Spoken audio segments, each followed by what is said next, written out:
योहन्ना 1:10-13 मा उहाँ संसारमा हुनुहुन्थ्यो र संसार उहाँद्वारा बनियो, तापनि संसारले उहाँलाई चिनेन। उहाँ आफ्नै मानिसहरूका आउनुभयो, तर उहाँ आफ्ना मानिसहरूले उहाँलाई ग्रहण गरेनन्। तर जतिले उहाँलाई ग्रहण गरे र उहाँको नाउँमाथि विश्वास गरे, उहाँले तिनीहरूलाई परमेश्वरको सन्तान हुने अधिकार दिनुभयो। तिनीहरू रगतद्वारा, शारीरिक इच्छाद्वारा र कुनै मान्छेको इच्छाद्वारा होइन, तर परमेश्वरबाट जन्मेको हुन्छन्। एफिसी 2:8 किनभने अनुग्रहबाट विश्वासद्वारा तिमीहरूले उद्धार पाएका छौ र यो तिमीहरू आफैबाट होइन, यो त परमेश्वरको वरदान हो, कर्महरूद्वारा होइन, नत्र त मानिसले घमण्ड गर्नेछ। फिलिपी 2:12-13 यसकारण मेरो प्रिय हो, जसरी तिमीहरूले सधैँ आज्ञा पालन गरेका छौ, मेरो उपस्थितिमा मात्र गरे जस्तो होइन, तर अब झन बढी मेरो अनुपस्थितिमा डर र कम्पा साथ तिमीहरूको आफ्नो मुक्तिको काम पूरा गर्न परिश्रम गर। किनकि तिमीहरूलाई उहाँको असल अभिप्राय अनुसार इच्छा गर्ने र काम गर्ने दुवै तुल्याउनलाई परमेश्वर तिमीहरूमा काम गर्नुहुन्छ। मत्ती 28:18-20 मा तब येशू तिनीहरूका आएर भन्नुभयो, स्वर्ग र पृथ्वीमा समस्त अधिकार मलाई दिएको छ। यसकारण जाऊ र सबै देशका जातिहरूलाई चेला बनाऊ, पिता र पुत्र र पवित्र आत्माको नाउँमा तिनीहरूलाई बप्तिस्मा देऊ। मैले तिमीहरूलाई आज्ञा गरेका सबै कुरा पालन गर्न तिनीहरूलाई सिकाऊ। हेर, म युगको अन्तसम्म सधैँ तिमीहरूको साथमा छु। आमेन। परमेश्वर पिता, हामी प्रभु तपाईलाई धन्यवाद दिन्छौँ। आजको वचन पढाइमा तपाईँको आशिष हामी घोषणा गर्दछौँ अनि पवित्र आत्मा तपाईँले आज हामीलाई सिक्नुपर्ने गहिरो वचनको रहस्यको कुराहरू बुझ्नको लागि हाम्रो समाजलाई खोलिदिनुहोस्, बुझ्ने क्षमता दिनुहोस् र हामीले बुझेर तपाईँको महिमा गर्न सकौँ हाम्रो जीवनबाट। धन्यवाद सबै कुराको लागि येशूको नाममा। आमेन। हुन्छ, धन्यवाद। बसिदिनुहोस् तपाईँहरू स्थानमा।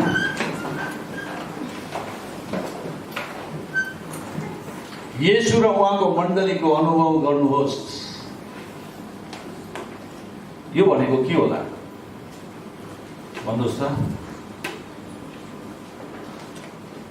तपाईँले येशूलाई कहिले पनि प्रेम गर्नु सक्दैन यदि तपाईँले मण्डलीलाई प्रेम गर्नु सक्नुहुन्न। बुझ्नुहुँदैछ? हामीलाई दुवैबाट नै हामीले के गर्नुपर्छ? दुवैको अनुभव हामीले लिनुपर्छ। बुझ्नुहुँदैन? धेरैजनाले भन्छ म येशूलाई असाध्यै माया गर्छु तर चर्चलाई चाहिँ म मन पर्दैन भन्छ। बुझ्नुहुँदैछ? त्यो के भनेको थियो? त्यसको अर्थै छैन। त्यसको भन्नुको मतलब त्यो मान्छेले येशूलाई पनि प्रेम गर्दै गर्दैन। बुझ्नुहुँदैछ? तपाईँले मलाई चाहिँ एकदमै माया गर्नुहुन्छ र मेरो बुढीलाई हेट गर्नुहुन्छ भने द्याट इज रङ। त्यो गल्ती हो। बुझ्नुहुँदैछ? मलाई चाहिँ एकदमै माया गर्ने, प्रेम गर्ने तर मेरो बुढीलाई मन नपराउने, त्यो भएन। बुझ्नुहुँदैछ? चर्चलाई मन नपराउने तर येशूलाई चाहिँ मन पराउने, त्यही हो। किन भन्नुहोस् त? चर्च चाहिँ के हो भन्दाखेरि येशूको दुलै। आमेन। येशूको दुलै, मण्डली येशूको दुलै हो। येशूको दुलैलाई चाहिँ हेट गर्ने, घृणा गर्ने मान्छेले येशूलाई कसरी मन पराउँछ? प्रश्न गर्नुहोस् है। गहिरो प्रश्न हो। धेरैचोटि मान्छेको यही छ सोच विचार। म येशूलाई माया गर्छु, प्रेम गर्छु तर चर्च चाहिँ मलाई मन पर्दैन। बुझ्नुहुँदैछ? त्यो चाहिँ त्यही हो। मैले जे भने नि तपाईँलाई, है, येशूलाई माया गर्नु तर उहाँको दुलाईलाई घृणा गर्नु, त्यो मिल्दै मिलेन। मिल्दै मिलेन।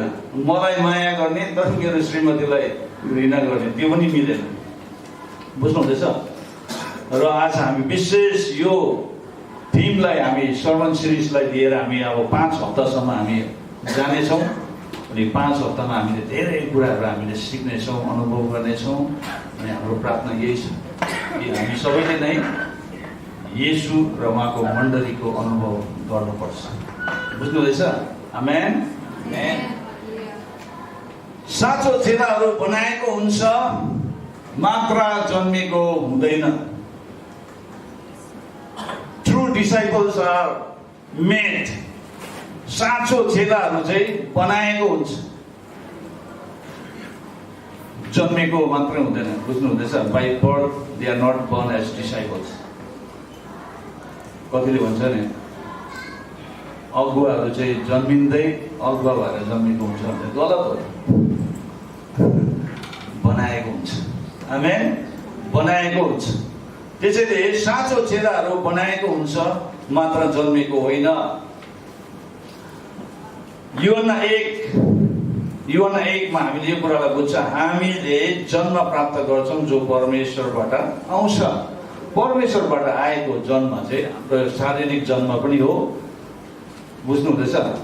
हामी शरीरमा जन्मिनु पनि परमेश्वरबाट नै हामी आएको, शरीरमा जन्म पनि परमेश्वरको योजनाबाटै जन्मेको हुन्छ, बुझ्नु हुँदैछ? तर यूहन्ना 3 मा आएपछि हामी फेरि नयाँ गरी जन्मिनु पर्छ। यूहन्ना 3 मा आएर हामीले यो कुरालाई बुझ्छ, we must be born again. हामी नयाँ गरी फेरि जन्मिनु पर्छ। पहिलो पत्रुस 1:3 भन्छ, उहाँको महान कृपाले मृतकबाट येशू ख्रीष्टको पुनरुत्थानद्वारा एउटा जीवित आशाको निम्ति हामी नयाँ गरी जन्मेको छौँ। आमेन। उहाँको महान कृपाको कारण हामी नयाँ गरी जन्मेको छौँ। दोस्रो कोरिन्थी 5:17 भन्छ, यसै कारण कोही ख्रीष्टमा छ भने त्यो नयाँ सृष्टि हो, पुरानो बिति गएको छ र हेर नयाँ आएको छ। दोस्रो कोरिन्थी 5:17 भन्छ, जब हामी नयाँ गरी जन्मेपछि हामीमा नयाँ सृष्टि आउँछ, हामी नयाँ सृष्टि बनिन्छौँ। We become a new creation। अनि येशू ख्रीष्टमा हामी नयाँ जीवन पाएर हामी अघि बढेर जान्छौँ। एफिसी 2:8 भन्छ, किनभने अनुग्रहबाट विश्वासद्वारा तिमीहरूले उद्धार पाएको छौ। अब हामीले उद्धार चाहिँ कसरी पायो भन्दाखेरि परमेश्वरको अनुग्रहद्वारा, हामीले गरेको विश्वासद्वारा। परमेश्वरको अनुग्रह हामीमाथि भएको कारणले हामीले उहाँमाथि विश्वास गर्यौँ अनि हाम्रो उद्धार भयो, बुझ्नु हुँदैछ? उद्धार। र तिमीहरू आफैबाट होइन, हामीले आफैलाई उद्धार गर्न सक्दैनौँ, हामीले आफैलाई बचाउन सक्दैनौँ। परमेश्वरको अनुग्रह र हाम्रो विश्वासद्वारा मात्रै हामी बाँच्न सक्छौँ। हाम्रो उद्धार त्यसरी हुन्छ। नत्र भने मान्छेले घमण्ड गर्छ र परमेश्वरले घमण्ड गर्ने ठाउँ मान्छेलाई राखिदिनु भएन। त्यसैले यो उद्धार भन्ने कुरा चाहिँ इट इज अ गिफ्ट। तपाईँले अस्ति वाच नाइट सर्भिसमा पनि देख्नुभयो नि है, salvation is the gift from God. उद्धार चाहिँ परमेश्वरबाट आएको उपहार हो भनेर हामीले अस्ति वाच नाइट सर्भिसमा पास्टर आमाबाट हामीले यो कुरालाई सुन्दै थियौँ। यत्रो बक्स पनि ल्याएर डेमोन्स्ट्रेसन गरिरहेको थियो, बुझ्नु हुँदैछ? उद्धार चाहिँ परमेश्वरबाट दिएको उपहार हो। धेरैचोटि त्यो उपहारलाई मान्छेहरूले ग्रहण गर्न चाहँदैन, है किन हो थाहा छैन, बुझ्नु हुँदैछ? तर हामीले त्यो उपहारलाई पक्रिनुपर्छ, ग्रहण गर्नुपर्छ। नत्र भने अघि भाइले भने जस्तै जान्छ है। आज यहाँ छ, जीवन भोलि हुँदैन, त्यस्तो अवस्थामा हामी छौँ। जीवनको निश्चयता भन्ने कुरा मान्छेलाई हुँदैन। जीवनको निश्चयता, सर्टेनिटी अफ लाइफ भन्ने कुरा मान्छेमा हुँदैन। किनभने आज म यहाँ छु, भोलि हुन सक्दिनँ। त्यो परमेश्वरको हातमा छ। त्यसैले मोसाले भन्छ नि, हामीले हाम्रो आयुलाई गन्न सिकाउनुहोस् भनेर प्रार्थना गरेको छ नि। परमेश्वर, तपाईँले मेरो आयुलाई गन्ती गर्न सिकाउनुहोस् भने, दिनहरूलाई गन्ती गर्न सिकाउनुहोस् भनेको छ। अनि हामी जिउँदा हुँदा नै हामीले जीवनलाई पक्रिनुपर्छ, उद्धारलाई पक्रिनुपर्छ। गलाती 3:29 मा यदि तिमीहरू ख्रीष्टका हौ भने त तिमीहरू अब्राहमका सन्तान हौ र प्रतिज्ञा बमोजिम उत्तराधिकारी हौ। परमेश्वरले अब्राहमलाई जे पनि प्रतिज्ञा गर्नु भएको थियो, आशिषको प्रतिज्ञाहरू, त्यो प्रतिज्ञाको हकदार हामी पनि बन्नेको छौँ। किनभने हामीले येशू ख्रीष्टलाई विश्वास गरेको कारण अब्राहममा प्रतिज्ञा गरेको त्यो आशिषको हकदार हामी पनि बन्नेको छौँ। अनि हामी त्यो अब्राहमको आशिषमा चाहिँ हामी के गर्नुपर्छ? हिँड्नुपर्छ, जिउनुपर्छ, रहनुपर्छ। बुझ्नुहुँदैछ? गरिबी मेन्टालिटीमा हामी जिउनु हुँदैन, गरिबी मानसिकतामा जिउनु हुँदैन, गरिबी मनोवृत्ति लिएर हामी जिउनु हुँदैन। किनभने हामीमा अब्राहमलाई प्रतिज्ञा गरेको आशिष हामीले पनि पाएको छौँ अनि त्यो आशिषमा हामी जिउन सिक्नुपर्छ। येशूले मलाई भेटाउनु भयो, मण्डलीले मलाई बनाए। यो धेरै गकिलो स्टेटमेन्ट छ है। येशूले हामीलाई संसारबाट अलग गर्नुभयो, भेटाउनु भयो। उहाँले संसारमा हामीलाई मर्दै गरेको अवस्थामा पक्रिनु भयो, जीवन दिनुभयो। तर मण्डलीले चाहिँ के गर्यो? बनाउँदैछ। बुझ्नुहुँदैछ? मण्डलीले चाहिँ बनाउँछ। अनि मण्डलीमा आएपछि मान्छे बनिँदै जान्छ। जब त्यो व्यक्तिले, त्यो विश्वासले आफैलाई मण्डलीमा रोप्छ, परमेश्वरको भवनमा उसले आफैलाई रोप्छ भनेदेखि परमेश्वरको चौकमा चाहिँ त्यो मौलाउँछ भनेर 92 भजनले भन्छ। 12 र 13 पदमा गएर हेर्नुभयो भने त्यहाँ लेखिएको छ। यदि हामी परमेश्वरको भवनमा हौँ, मण्डलीमा हामी रोपिएन भनेदेखि त्यो घर एकदमै असुरक्षित रहन्छ, त्यो परिवार असुरक्षित रहन्छ, त्यो व्यक्ति असुरक्षित रहन्छ अनि त्यो व्यक्ति कुनै पनि कुरामा बढ्न सक्दैन। जब परमेश्वरको घरमा नै ऊ बढ्न सकेन भनेदेखि संसारमा कुनै पनि घर छैन जहाँ ऊ बढ्न सक्छ। बुझ्नुहुँदैछ? परमेश्वरको घरमा चाहिँ रोपिनुपर्छ। परमेश्वरको घरमा चाहिँ हामी संलग्न हुनुपर्छ। हामी परमेश्वरको घरको हिस्सा बनिनुपर्छ। We must belong to the church of Christ. ख्रिस्टको मण्डलीको एउटा हिस्सा बनिनुपर्छ। बुझ्नुहुँदैछ? कतिजना विश्वासमा आयो, बत्तिसमा दिएपछि चर्चै आउँदैन। किन भन्नुहोस् त? किनभने त्यो व्यक्ति मण्डलीमा रोपिन चाहँदैन।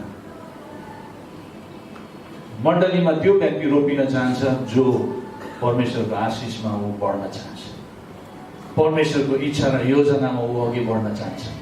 त्यो व्यक्ति मात्रै मण्डलीमा के हुन्छ? रोपेको हुन्छ। हरेक कुरामा, हरेक मण्डलीको हरेक एक्टिभिटिजहरूमा ऊ भाग लिइरहेको हुन्छ। परमेश्वरको हरेक कुराहरूमा ऊ अघि बढिरहेको हुन्छ। बुझ्नुहुँदैछ? येशू र मण्डलीको अनुभव भन्ने कुरा चाहिँ हामी जब मण्डलीमा आउँछौँ त्यहाँबाट हामीले थाहा गर्न थाल्छौँ, अनुभव गर्न थाल्छौँ। It's very important in our life. हाम्रो जीवनमा यो महत्त्वपूर्ण कुरा छ। पहिलो कोरिन्थी 3:1-3 भाइ हो, तिमीहरूसँग बोल्दा आत्मिक जनहरूसँग बोले जस्तै म बोल्न सकिनँ, तर सांसारिक मानिस ख्रिस्टमा दुधे बालकसँग बोले जस्तो म बोल्न सके। मैले तिमीहरूलाई दुध खुवाए, खदिलो पदार्थ होइन, किनकि तिमीहरू त्यसको निम्ति तयार थिएनौ अनि अझ पनि छैनौ।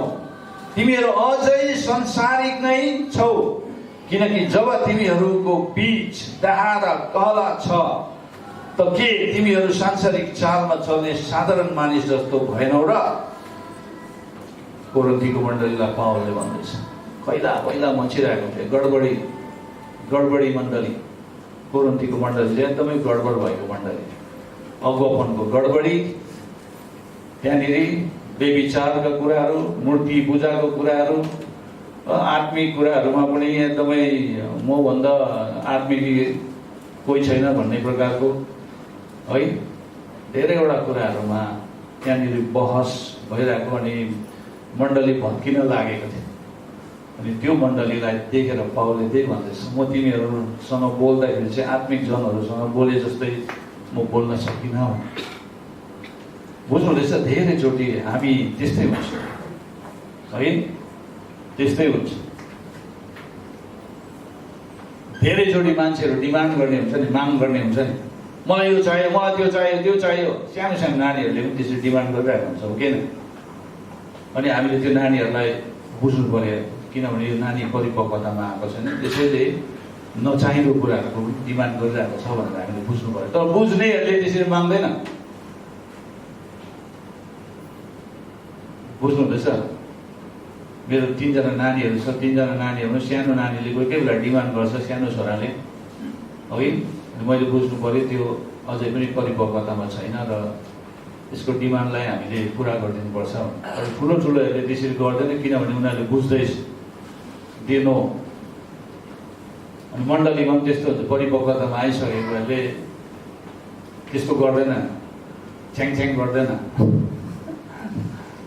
तर परिपक्वतामा नआएकोहरूले चाहिँ धेरै काम पनि बिगार्छ अनि मण्डलीलाई धेरै सताउँछ पनि है, लिडर्सहरूलाई एकदमै गाह्रो बनाइदिन्छ। तर हामीले यसले यस्तो गर्यो भनेर हामीले पुरै कम्प्लिटली इग्नोर पनि गर्नु भएन, किनभने हामीले त्यो एउटा दुधे बालक जस्तै रहेछ भनेर हामीले दुधे बालकलाई हामीले के गर्छ, काखमै राखेर है हुर्काउँछ नि है, त्यसरी हुर्काउनुपर्छ। आमेन। तर कतिजना ठुलो भएर दुध पिउनु छोडेर पनि ठुलो भएर है जुगादारी बनाएर पनि दुधे बालक जस्तै एक्टिङ गर्नु थाल्यो भनेदेखि चाहिँ कहाँ हालिदिनुपर्छ? मेन्टल हस्पिटलमा हालिदिनुपर्छ। बुझ्नुहुँदैछ? त्यसलाई चाहिँ एबनर्मल भन्छ, त्यसलाई नर्मल भन्दैन। अनि धेरै हुन्छ मान्छे जुङ्गाहरू पलाएको केसै फुलेको हुन्छ, तर अझै पनि दुध पिउँदै गरेको अवस्थामा हुन्छ। आत्मिक क्षेत्रबाट, आत्मिक दृष्टिकोणबाट हेऱ्यो भने त्यस्तो मान्छेहरूलाई पनि हामीले डोर्याउनै पर्छ। आउनुहोस् अङ्कल, आउनुहोस् आन्टी भन्दै पनि हामीले उनीहरूलाई दुधे बालककै रूपमा भए तापनि दुध पिलाउँदै गर्नुपर्छ। तर शरीरमा पनि उसले साँच्चैकै दुध खोज्यो भनेदेखि चाहिँ अप्ठ्यारो हुन्छ। त्यहाँबाट चाहिँ मेन्टल हस्पिटल बाहेक अरू कहीँ पनि छैन जग्गा।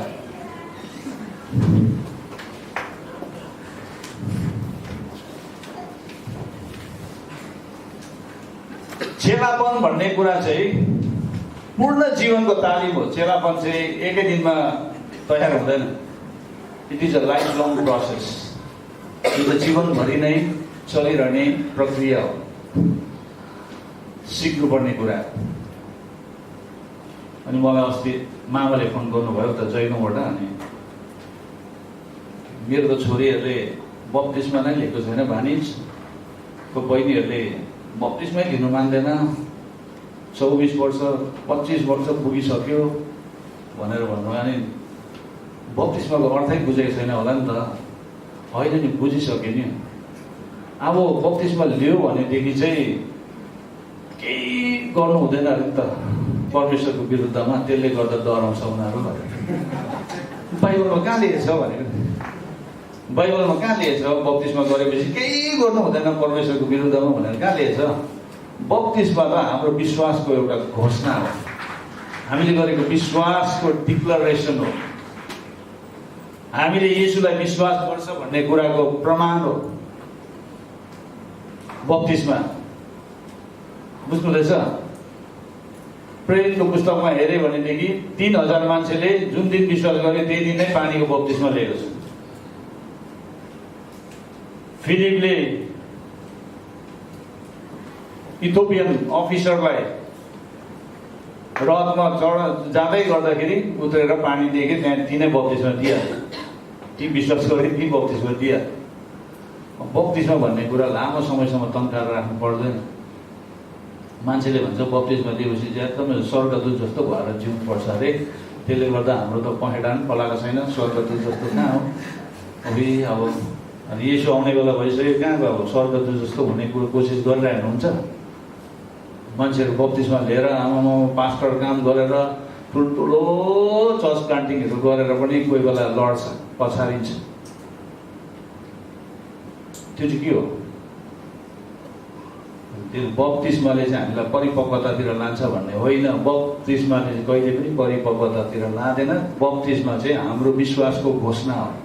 मैले येशूलाई विश्वास गरेँ, त्यसैले म आज बप्तिस्मा लिनु जाँदैछु, यो म प्रमाण गर्न चाहन्छु। आई वान्ट टु डिक्लेयर भन्ने प्रकारको क्या, डिक्लेयर माई फेथ। यो पावरफुल डिक्लरेसन हो हाम्रो विश्वासको, हामीले गरेको विश्वासको बप्तिस्मा चाहिँ। तर हामीलाई परिपक्वतामा डोर्याउनको लागि चाहिँ चेलापन भन्ने कुरा चाहिँ एकदमै जीवन घरि नै हामीले त्यो प्रक्रियामा लागिरहनुपर्छ। चेलापन आज एक हप्ता कतिले भन्छ नि डिसाइपलशिप ट्रेनिङ 6 मन्थ्स भन्छ, कहिले पनि होइन। 6 महिना त त्यो हामीलाई अलिकति बाइबलको कुराहरू सिकाउन मात्रै हो। चेलापन कहिले पनि सिद्धिँदैन। येशूको पछि हिँड्ने समय कहिले पनि सिद्धिँदैन। हामी निरन्तर येशू जस्तै हुने प्रक्रियामा लाग्नुपर्छ। आमेन। बुझ्नुहुँदैछ? चेलापन भन्ने कुरा चाहिँ पूर्ण जीवनको तालिम हो, अ होल लाइफ ट्रेनिङ। जबसम्म तपाईँ यहाँ जीवित रहनुहुन्छ यो पृथ्वीमा, तबसम्म तपाईँ चेलापनको तालिममा हुनुहुन्छ। आमेन।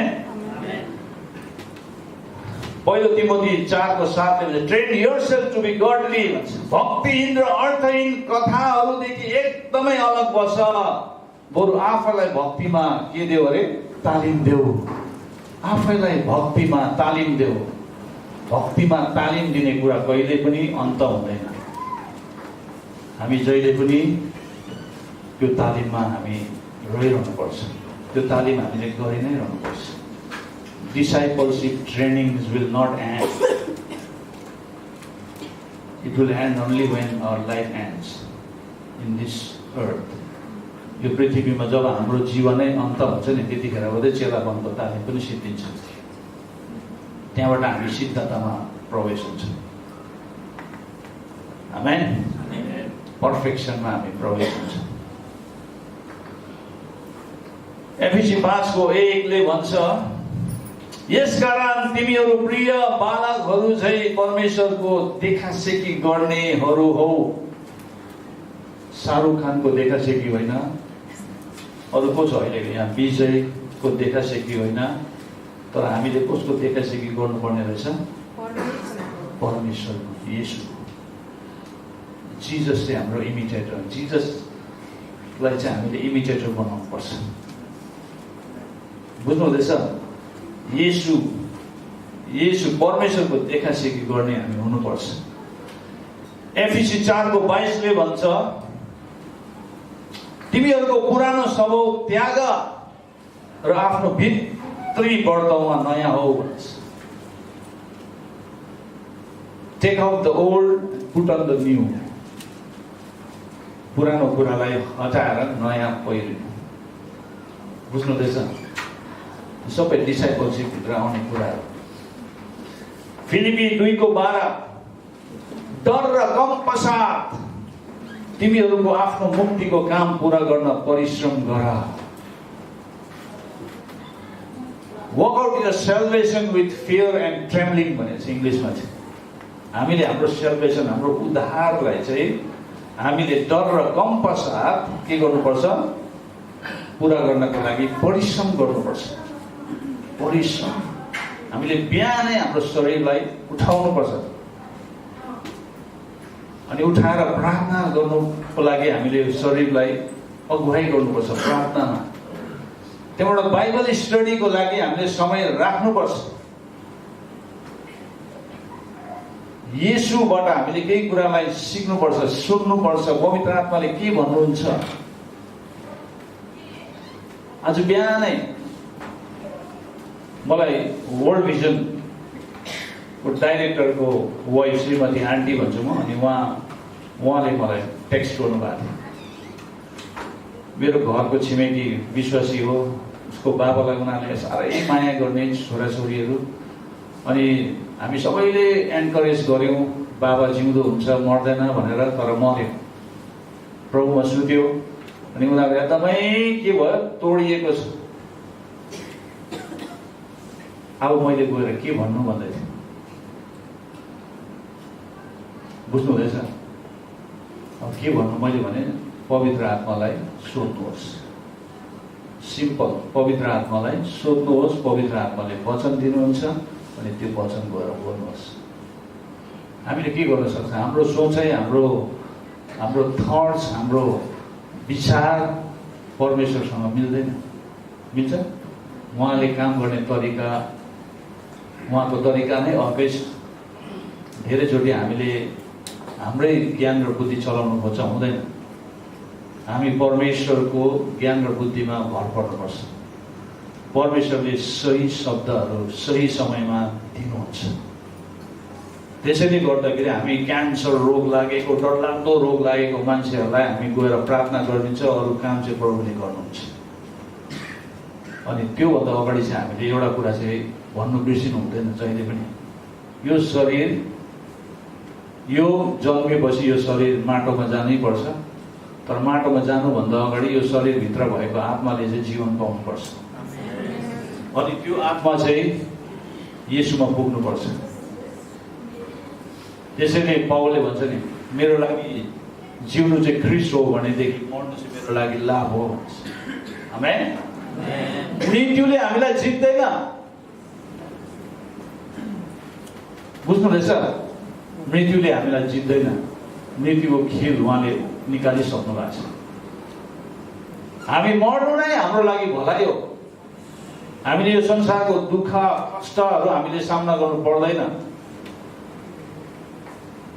हामी त्यो सिद्धतामा प्रवेश हुन्छौँ, हामी येशूसँग हुन पुग्छौँ। त्यसैले पावलले संसारको त्यो दुःख कष्ट टर्चरहरू सहको देख्दा बेला बेला पावलले भनेको छ नि, म त यो शरीरबाट अलग भएर म त येशूसँग जानु मलाई मनपर्छ भन्छ।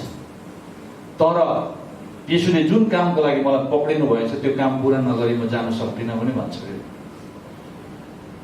बुझ्नुहुँदैछ? त्यसको मतलब के हो? मृत्युदेखि डराएको होइन, मृत्युदेखि हामी डराउनु हुँदैन। बुझ्नुहुँदैछ? जीवन यहाँ छ, भोलि हुँदैन। त्यसले गर्दा हामी त्यो अनन्तमा सरिहाल्नुपर्छ। आमेन। परमेश्वरले हर समय हाम्रो लागि अपर्च्युनिटी, अवसर राखिदिनु भएको छ यो संसार। बुझ्नुहुँदैछ? दोस्रो तिमोथी 1:5-6 मलाई तिम्रो निष्कपट विश्वासको सम्झना हुन्छ। तिमोथीलाई पावलले भन्दैछ, तिमोथी मलाई तिम्रो निष्कपट विश्वासको सम्झना हुन्छ। त्यो विश्वास जो पहिला तिम्रो बजै लोएसमा थियो। बुझ्नुहुँदैछ? जुन विश्वास चाहिँ उसको बोझमा थियो र तिम्री आमा युनिसमा पनि थियो, जेनेरेसनलाई छोएको, पुस्ता पुस्तासम्म गएको कुरा, जुन कुरा युनिसमा पनि थियो, तिम्रो आमामा पनि थियो, अनि मलाई निश्चय छ त्यो विश्वास तिमीमा पनि रहेको छ। थर्ड जेनेरेसन, तेस्रो जेनेरेसनको कुरा आउँदैछ, तेस्रो पुस्ताको कुरा आउँदैछ। अनि परमेश्वरले हामीलाई हेर्नु हुँदाखेरि पुस्ता पुस्तासम्म हेर्नुहुन्छ। आमेन। मेरो पुस्ताले प्रभु पायो, अब मेरो आउने पुस्ता जोएल, जसुवा, एन्जलको पुस्ताले पनि जुन अनुभव गरिरहेको छ, जसरी मैले परमेश्वरलाई अनुभव गरेको छ, यिनीहरूले अझै दोब्बर रूपमा अनुभव गरोस् भनेर मेरो प्रार्थना त्यही छ। मेरो कमिङ जेनेरेसनले मैले भन्दा बेसी परमेश्वरको प्रशंसा गरोस्, परमेश्वरको महिमा गरोस्। मेरो आउने पुस्ताले मैले भन्दा दोब्बर काम गरोस् भनेर मेरो प्रार्थना छ। तपाईँलाई थाहा छ यहोशूको जेनेरेसन के भयो? अहिले हामीले जसुवा जेनेरेसन, जसुवा भनेर हामीले धेरै आफैलाई जसुवा जेनेरेसन भन्छ नि। तर तपाईँले जसुवाको पुस्तक नेक्स्ट के छ? हजुर न्यायकर्ताको सुरुमा गएर तपाईँ पढ्नुहोस् न। त्यहाँनिर यहोशू पछिको पुस्ताले परमेश्वरलाई चिनेन भन्छ। Very sad.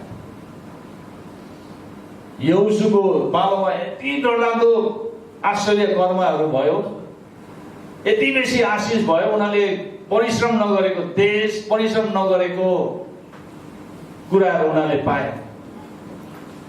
तर उनीहरू त्यो आशिषमा उनीहरू जिउन थाल्यो अनि उनीहरूले कमिङ जेनेरेसनलाई तयार पारेन, इम्पार्ट गरेन, सत्यता आउने जेनेरेसनलाई प्रभाव पारेन।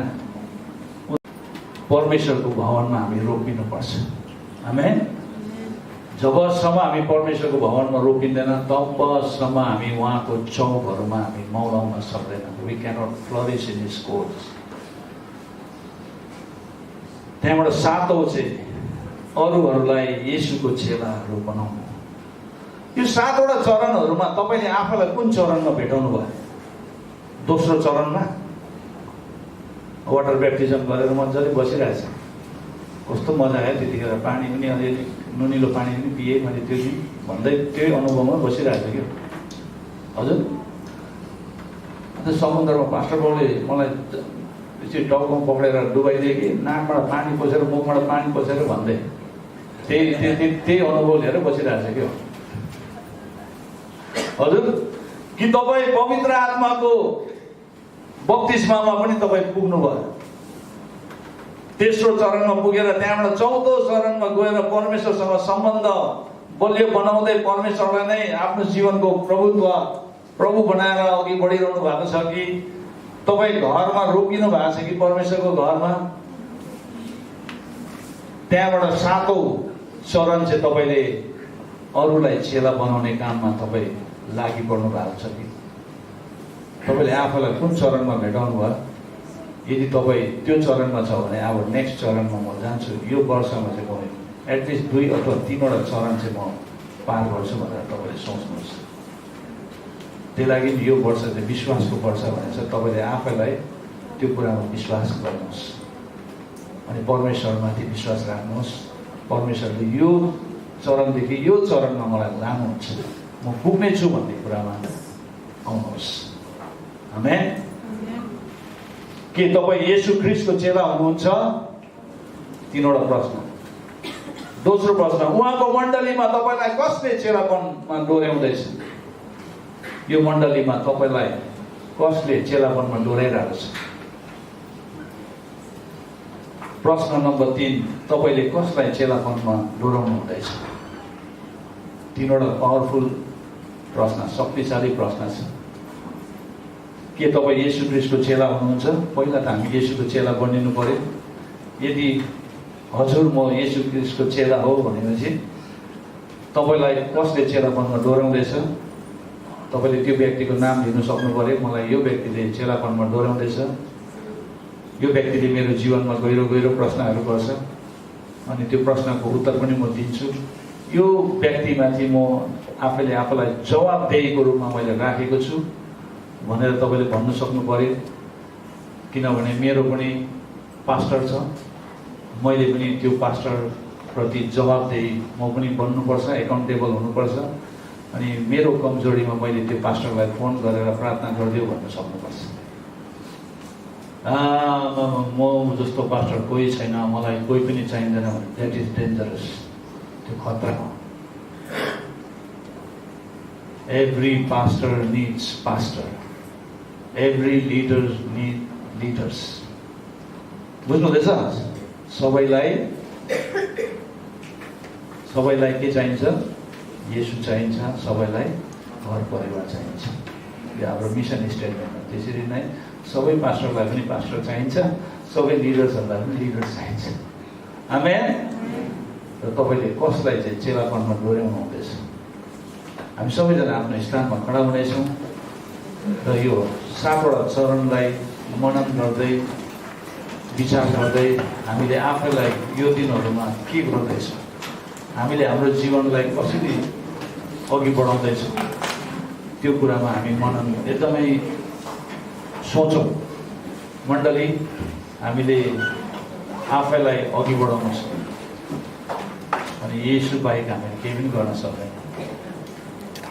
येशू बाहेक हामीले केही पनि गर्न सक्दैनौँ। अब यो 5वटा हप्तामा हामीले येशू र उहाँको मण्डलीको अनुभव हामीले गर्नुपर्छ।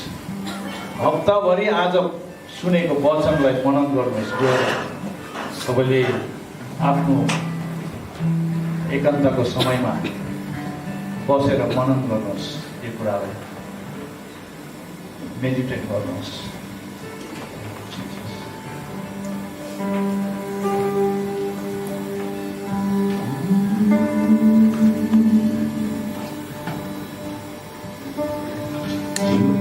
बस्तीको गहिराइमा लैजाऊ मलाई तिम्रो नजिक राख मलाई तिम्रो नजिक हृदयभित्र येशू लुकाउला तिम्रो नजिक हृदयभित्र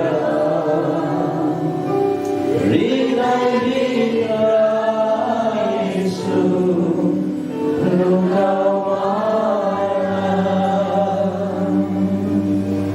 प्रभु हामी तपाईँलाई धन्यवाद दिन्छौँ। यो गाना मात्रै होइन तर यो हाम्रो प्रार्थना पनि हो कि तपाईँले हामीलाई तपाईँको हृदयमा राख्नुहोस्, तपाईँको हृदयभित्र हामीलाई लुकाउनुहोस् ताकि संसारको कुनै पनि कुराले हामीलाई छुन नसकोस्, संसारको कुनै पनि कुराले हामीलाई प्रभाव पार्न नसकोस् भनेर हामी प्रार्थना गर्दछौँ। यो वर्ष चाहिँ विश्वासको वर्ष हो। विश्वासलाई हामीले स्थापित गर्नुपर्छ, विश्वासलाई हामीले बढाउनु पर्छ, विश्वासलाई हामीले वृद्धि गर्नुपर्छ अनि विश्वासमा हामी निर्माण हुनुपर्छ। अनि हामी प्रार्थना गर्दछौँ प्रभु तपाईँ परमेश्वरले होम चर्च मण्डलीलाई तपाईँले अर्को स्तरमा आत्मिक संसारमा अर्को स्तरमा तपाईँ लानुहोस्। अनि हामी प्रार्थना गर्दछौँ तपाईँ परमेश्वरले आफ्नो महिमा प्रकट गर्नुहोस् र तपाईँलाई महिमा दिने तपाईँको छोराछोरी हामीलाई बनाउनुहोस् भनेर हामी प्रार्थना गर्दछौँ। प्रभु हाम्रो जीवनमा तपाईँ परमेश्वरले अद्भुत कार्य गर्नुहोस्। हामीले हाम्रो जीवन तपाईँको हातमा हामी दिन्छौँ र तपाईँले नै हामीलाई चाहे अनुसारको मानिस बनाएर तपाईँले प्रस्तुत गर्नुहोस् तपाईँको राज्यको निम्ति। हामीले गर्दै गरेको कार्यले हामीले आउने जेनेरेसनलाई प्रभाव पार्नुपर्छ, आउने पुस्तालाई हामीले छुनुपर्छ, आउने पुस्तालाई हामीले तयार पार्नुपर्छ। अनि प्रभु हामीलाई चेलापनको तालिममा सधैँ हामीलाई राख्नुहोस्, अनुग्रह गर्नुहोस्। हप्ताभरि हामीलाई तपाईँको कुराहरूमा मनन गर्ने छोराछोरी बनाउनुहोस्, तपाईँकै कुराहरूमा रमाउने, तपाईँकै कुराहरूमा तृप्त हुने, तपाईँकै कुराहरूमा तृषित हुने छोराछोरी हामीलाई बनाउनुहोस्। अनि येशू तपाईँको अनुभव र तपाईँको मण्डलीको अनुभव हामीलाई दिनुहोस्। धन्यवाद सबै कुराको लागि येशूको नाममा। परमेश्वर पिताको प्रेम, प्रभु येशूको अनुग्रह, पवित्र आत्माको संगति र सहभागिता हामीसँग र विश्वमा भएको सबै मण्डलीसँग सदा सर्वदा बनेर आमेन।